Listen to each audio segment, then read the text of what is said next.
What's happening in Cairo? What is the truth about the project of transforming Cairo into a large open museum? What is the secret of removing so many houses? And what about the terrible tourist turnout in Egypt in the recent period? Is Egypt really now not like ever before? Want to know the story? Let's tell it from the beginning.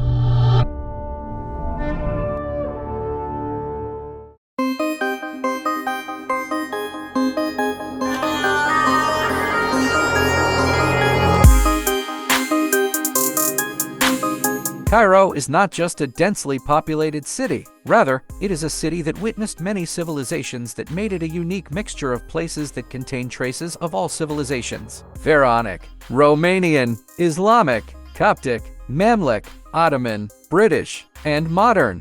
Cairo, in short and without exaggeration, is a large open museum where you can feel the scent of antiquity everywhere.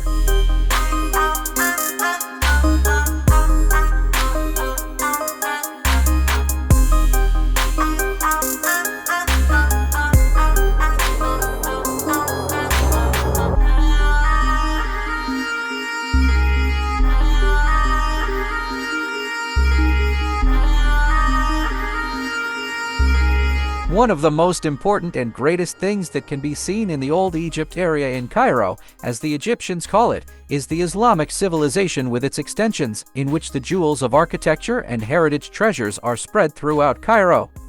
Discover the history of Cairo through the ages, from the pharaohs until now, and its most important landmarks in this video, which we talked about earlier. This heritage has been neglected throughout the ages, which affected Cairo's historical status, and make the Egyptian government rethink the rehabilitation of these places in the last 10 years. This is the period that I consider to be the period of restoring Egypt to its ancient position due to the great national projects it witnessed in all fields. It really is a golden period.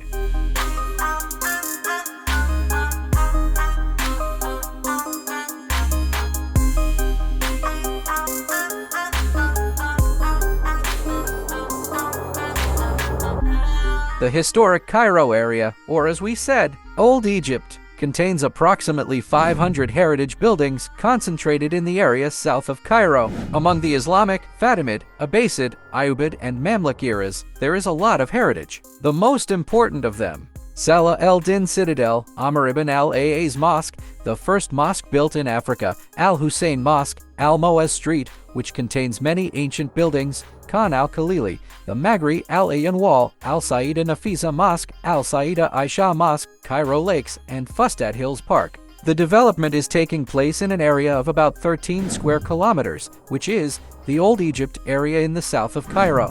The Egyptian government has worked in parallel in more than one direction to develop this region. The development process includes 7 stages. Stage number 6 is very interesting. Wait for it. Number 1. Slums and dangerous places for the population have been identified and distort the beauty of heritage places, estimated at about 1.5 million square meters, and their removal has almost been completed. Its population has been transferred to other new places under the auspices of the government. Number 2. Ain al-Sira Lake, the old name, which is now called Cairo Lake, was developed, and the project was implemented on an area of 63 acres, which includes the implementation of a tourist walkway around the lake with a length of 2,500 meters long, a restaurant area, a tropical island in the middle of the lake, and an open theater. Green areas, wooden pergolas, 5 groups of floating fountains inside the lake, and a treatment plant for lake water.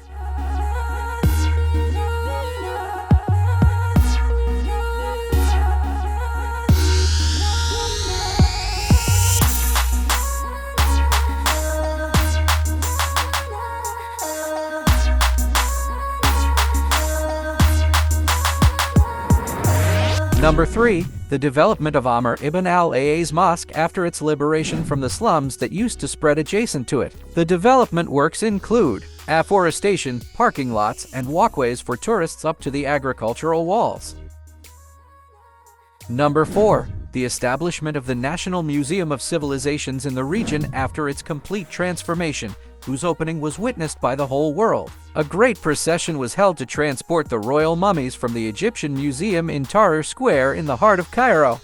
It was a very great celebration, and I will leave you the link in the description box for the entire celebration, quoting Egyptian TV.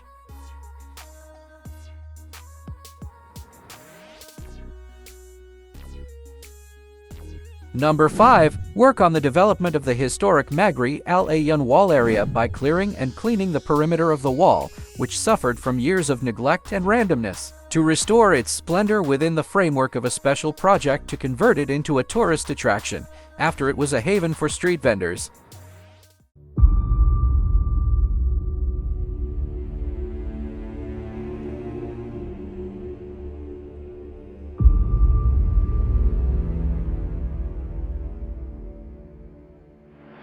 Number 6. The Central Fustad Hills Park, which is being established at a cost of £6 billion. It contains the Amr ibn al-Aaz Mosque, which work has begun to develop, and contains the Babylon Fortress and Coptic Cairo, which abounds with ancient heritage churches. Fustad Hills Park is the largest in the Middle East with an area of 500 acres in the heart of historic Cairo, is entitled A View of Egypt's Eternal History. The Fustad Hills Park will include a number of activities that depend on reviving the Egyptian heritage throughout the various Pharaonic, Polar, Islamic, and modern eras, as well as a range of cultural and commercial activities, hotel services, and open theaters. In addition to an area of ancient antiquities and excavations, and an area of heritage gardens, as well as a large plateau in the middle that allows the unique visual connection with the pyramids of Giza, Citadel of Salah el-Din, and minarets of Cairo. The Egyptian president directed the immediate start of the implementation of the Fustad Hills Park project, with the pressure of the executive timeline, given its multifaceted added value to the efforts to develop Greater Cairo, and for the park to represent a view of Egypt's immortal history to become a regional and global tourist destination that reflects the ancient Egyptian civilization. With continuing in this framework to develop the main roads, axes, and entrances surrounding the project site to accommodate the movement of citizens and expected tourism to the park site.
Number 7. Developing, rehabilitating, and restoring all the heritage buildings in the region to restore their splendor and creating tourist paths that pass through them to link them together, so that the tourist can pass through all the landmarks easily and enjoy without disturbance or seeing slums. In the end, the entire area becomes a large open museum.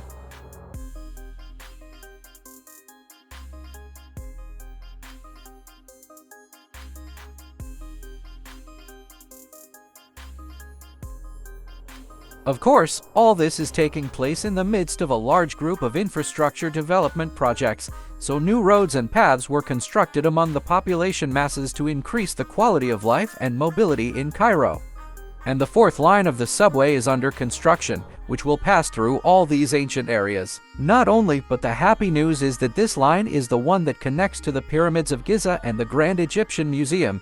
My dear friend, imagine that everything we covered in the video is only for the Old Egypt region, south of Cairo, which constitutes a small percentage compared to the size of Cairo. Not even compared to Greater Cairo. No, compared to modern Greater Cairo now. Believe it or not, Egypt is working at the same pace and the same performance in all parts of the capital. In fact, it works all over the country. It is not surprising that the percentage of tourism in Egypt has increased in an unprecedented way. And it will increase even more after the completion of these interrelated projects to restore Egypt to its position again. In short, we can say that Egypt now is not like any other time before.